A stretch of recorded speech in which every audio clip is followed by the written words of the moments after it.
permettrait d'abattre des avions à plusieurs kilomètres. La fameuse arme magique des Russes. On en parle de ça? Ah oui, bien sûr. On y va. Parce qu'on se dit comment faire pour remporter une guerre mal engagée quand tout va mal, quand tous les plans sont contrecarrés. Bien évidemment, on sort l'arme secrète. Dans ces cas-là, Margot Haddad est avec nous ce soir. Bonsoir Margot. De quoi s'agit-il alors? Alors il faut prendre cette information avec des pincettes pour l'instant, Magali. On sait très peu de choses sur cette fameuse arme laser. C'est Yuri Borisov, le vice-premier ministre chargé du développement militaire, qui en a parlé à la télévision russe pour la première fois aujourd'hui. Il s'agirait d'un prototype d'arme laser qui serait déjà déployé en Ukraine selon les Russes et qui serait capable d'atteindre une cible située à 1500 km et de la détruire en moins de 5 secondes. Selon ce même homme politique russe, ces armes de nouvelle génération qui exploitent une large bande électromagnétique pourront à terme remplacer les armes conventionnelles. Et figurez-vous que ce programme, il a déjà un nom, il s'appelle le programme Zadira. Selon les médias russes, en 2017, la société nucléaire d'État Rosatom aurait aidé à le développer dans le cadre d'un programme visant à créer des armes basées sur des nouveaux principes physiques. Je cite bien le communiqué de Rosatom. Ce nouveau programme est supposé être une amélioration de l'ancien programme laser en Russie, parce que oui, c'est pas la première fois que la Russie essaie de produire des armes laser. En 2018, Vladimir Poutine avait annoncé la création d'une arme laser appelée Peresvet, destinée à neutraliser les drones, les missiles balistiques et autres avions volants à basse altitude. Et ce système aurait d'ailleurs été utilisé pendant la guerre en Syrie pour cibler des drones israéliens. Il faut le savoir, les experts militaires sont pour le moment assez dubitatifs concernant ces annonces. Un haut responsable du Pentagone a expliqué que les États-Unis n'avaient rien repéré sur le terrain qui puisse corroborer les informations de la Russie. Autre point important, la plupart des objets dédiés aux armes fantômes dans le monde ont été mis de côté en raison de l'inefficacité démontrée sur le terrain, mais aussi des coûts exorbitants. Il y aurait pour l'instant un seul pays qui aurait développé une arme laser efficace. Il s'agit d'Israël. Le mois dernier, le gouvernement israélien a publié une vidéo montrant un système laser abattant des roquettes et des drones. Regardez.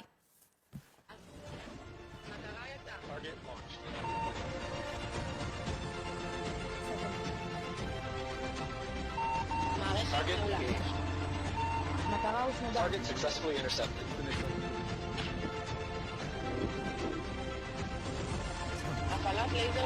Laser interception in progress. Voilà, merci Margot Haddad. Avec vous, plus de fantasmes, on est dans la réalité et on sait de quoi on parle. Merci de votre précision. Sergueï Girnov, que savez-vous, vous, de ces armes laser dont Moscou prétend être en possession? Ça existe comme prototype, mais vous avez dit prototype. Ça veut dire que ce n'est pas une arme qui est développée, ce n'est pas une arme qui est mise à la service de l'armée, c'est un prototype. Ça veut dire que les Russes utilisent ça. Je peux vous raconter qu'en 1930, il y avait déjà la littérature scientifique de la science-fiction russe, qui a publié un roman qui s'appelait Hyperboloid d'ingénieur Garin. Et il s'agissait d'une arme comme ça, en 1930. Donc déjà, ils ont pensé à ça.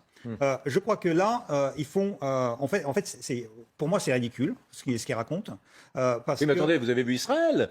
Israël a détruit, il y a quelques semaines, un engin volant, un aéronef sans pilote, une sorte de drone, qui a été détruit, démantelé, on a vu les images. Israël, oui. Sauf que les Russes, contrairement à ce qu'ils racontent avec ce rayon laser, ils ont perdu, hier ou avant-hier, un satellite militaire qu'ils ont mis il y a 20 jours sur l'orbite. Ce satellite, il était sur l'orbite et là, il est tombé il y a 2 jours. Donc du coup, quand il y a des trucs qui tombent, et il y en a beaucoup... Et c'est déjà le deuxième en 6 mois. Hein. Ouais, il y en a beaucoup de trucs qui tombent, et à chaque fois, quand il y a un truc qui tombe, ils inventent une super arme qui sortent un prototype. Donc c'est pas un laser, c'est un écran de fumée là. À mon avis, c'est ça. Ce qui est assez extraordinaire chez les Russes, c'est que, et c'est pas la première fois depuis que la guerre a été déclarée à l'Ukraine, ou l'invasion de l'Ukraine a été lancée, c'est qu'ils nous sortent toujours des matériels et des armements absolument de la 3e génération ou de la 4e génération. Et quand on voit l'état de leur armée sur le terrain, avec leurs chars embourbés, qui n'avancent pas, tout rouillés, et des hommes qui sont incapables de conduire cette guerre, montrer maintenant ce qu'il faut. On se dit qu'il y a une belle opération de communication derrière, vraisemblablement, pour nous dire qu'ils savent développer des armes. C'est le mythe de l'arme miracle. Bah oui. Ouais, allez, attendez, regardez. Vous allez vous régaler, parce que justement, le mythe de l'arme miracle, vous dites, Didier François, c'est un peu la formule qu'aurait pu utiliser le président ukrainien Volodymyr Zelensky quand il s'est emparé de ce sujet. І ось бачимо, що на 3-му місяці повномасштабної війни Росія пробує знайти свою вундервафлю, нібито лазерну. Це все точно свідчить про повний провал вторгнення, але знов-таки і про те свідчить, що вони бояться визнати, що на найвищому державному і військовому рівні в Росії допущені катастрофічні помилки. Wunderwaffe, qui veut dire donc arme miracle, c'est la fameuse expression de l'Allemagne nazie à l'époque de la Seconde Guerre Mais là, c'est le comédien. Là, c'est le comédien. Évidemment, c'est clair. C'est quand ils sortent les clair. V1 et les V2. C'est ça, ça va être le tournant de la guerre, ça va être la vie magique. Voilà, les gars, ils sont déjà dans Berlin en train de. Hop, et là, ça y est, le Reich va être sauvé pour 1000 nouvelles années. C'est Top Gun.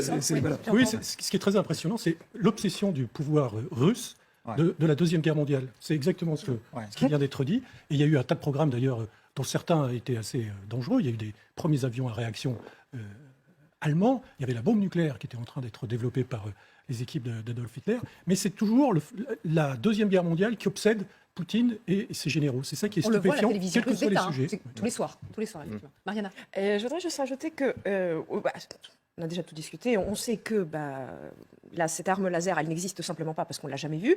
On en a entendu parler une fois en 2017. On sait que Peresvet, en revanche, existe, qu'il en existe 5 exemplaires et que tout ce que Peresvet peut faire, c'est de faire tomber des drones. En fait, Peresvet, alors, on en a parlé déjà, c'est cette autre installation laser mais c'est qui la a été détection de utilisée coups en pointés, en Syrie fait, c'est ce qu'on et a qui dans France a, depuis qui a 92. qui a fait faire tomber quelques drones. Alors là, tout de suite, ça devient beaucoup moins intéressant et on se demande même à quoi ça sert. Donc, mais surtout, je voudrais rajouter autre chose, c'est que ce qu'on voit aujourd'hui dans le Donbass, on voit qu'il y a de plus en plus des machines de guerre un peu rares, expérimentales qui apparaissent, qui indiquent éventuellement que la Russie elle est vraiment à court des chars, à court de ce qu'il lui faut, et qu'il commence à amener les machines qui sont soit expérimentales, soit des séries, mais qu'on en a produit extrêmement peu, 5, 10, pas tout à fait au point et fini. et ils essayent de faire un spin de ça.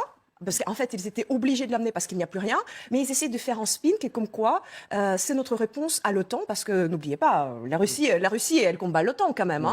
Donc eux, ils sont obligés d'amener leur modification d'un char qu'ils ont appelé Terminator, et ça leur permet de faire des reportages à la télé. Et les T-14, on en a pas. Et donc vu, en fait, on est au courant que les pays de l'OTAN, ils ont beaucoup d'armes et d'armes très perfectionnées.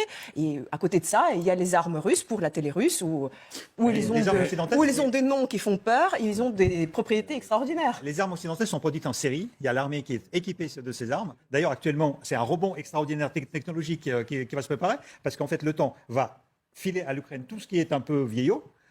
Donc, en fait, ils vont en profiter aussi pour renouveler les programmes d'armement. Mais n'oublions pas que le navire amiral Moskva, il a été coulé. Il a été coulé par un drone. Elle était où cette arme qui était capable d'abattre tout les missiles. Et vous savez, ils veulent remplacer ce navire amiral par un autre qui est en Mourmansk. C'est un truc qui nous a fait rigoler, ce qui nous fait rigoler depuis 15 ans. Parce qu'à chaque fois quand ils le sortent, c'est amiral Kuznetsov. C'est un truc de là. C'est un tas de ferraille. Qui fait une fumée qui est visible en mer à 1000 km, parce que son truc de fumée et monte à 50 km en hauteur, et il est visible. Mais c'est ridicule, c'est juste ridicule. Et ça, c'est la réalité, c'est-à-dire qu'ils envisagent sérieusement ça, c'est la réalité. Ce qui est le plus drôle, c'est qu'ils utilisent Kuznetsov, effectivement, près de l'Angleterre, par exemple, dans les zones là où il y a les pays de l'OTAN, pour faire peur, mais à chaque fois qu'ils sortent à Kuznetsov promener, ça me fait rire. Pardon de rompre un peu cette ambiance bon enfant qui fleure bon la gaudriole, mais est-ce qu'on peut donner à penser à ceux et à celles qui nous regardent que l'armée russe de ce 18 mai 2022, c'est cette pignolade, c'est ça? Est-ce que l'armée russe, c'est ce que nous sommes en train de donner à voir aux gens, c'est-à-dire une armée à bout de souffle, qui n'a plus de matériel, avec des gens démotivés, qui est devenu nul, nul et crasseuse. C'est ça? C'est ça. Vous dites c'est ça. On n'est pas dans l'exagération. Mais c'est une armée qui a encore beaucoup d'artillerie, malheureusement. Ma modération depuis toujours. Je dis que la Russie, la seule force de la Russie, c'est son arsenal nucléaire soviétique, qui était modernisé sous Poutine. Ça, c'est la vraie force de l'armée russe. Mais le problème de Poutine, c'est que cette force-là, ce n'est pas une arme d'emploi. Bah oui, heureusement. Voilà. Mais si on oublie ça, je vous rappelle que depuis 1945, l'Union soviétique n'a gagné aucune guerre. Mozambique, Angola, Nicaragua, Afghanistan, Tchétchénie, toutes les guerres sont perdues. Enfin, la plupart des pays occidentaux n'ont pas gagné de Ouais, guerre les depuis Américains 1945. n'ont La pas mieux. décolonisation française. Si, Koweït. Les Américains, pas mieux. Koweït. Ouais. Alors attention quand même, parce que d'abord là, on voit un corps. Ah, Didier François nous recadre. Attention, Non, mais séquence recadrage de Didier François. C'est pas totalement- Arrêtez de plaisanter avec l'armée russe. Didier non, François. c'est Qui nous raconte la bataille des ponts, là, pour Non, revenir non, non, on y vient. non, non, non, Cinq attendez, minutes. dans 5 On minutes. va le Attendez. faire. La bataille Non, mais des ponts, il y a des Didier. grosses La bataille des faiblesses. ponts. Il y a des La normes. France entière attend. Ça sera à 23h, la bataille des ponts, dans le Donetsk. Non, mais il y a d'énormes faiblesses de l'armée russe. On l'a vu dans l'arme combinée. Ils ont un problème de modernisation, la question du ciblage, etc.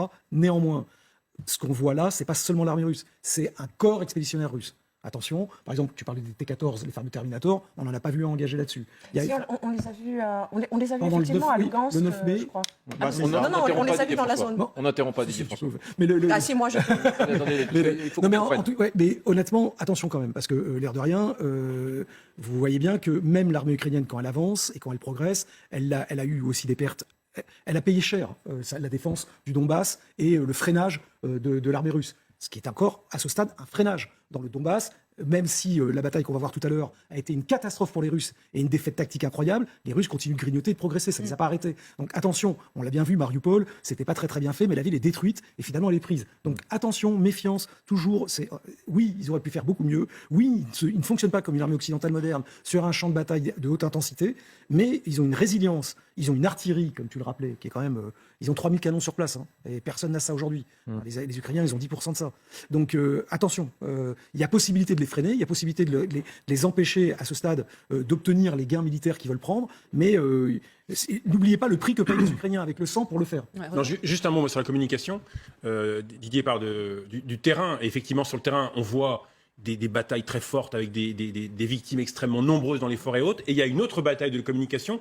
On voit effectivement, plus l'armée russe s'embourbe, plus ils sortent ces sortes d'armes comme ça du futur qui vont tout changer. Et en face, le comédien, l'acteur Zelensky, vous avez vu la façon dont il en parle ? C'est l'acteur dans ce cas-là.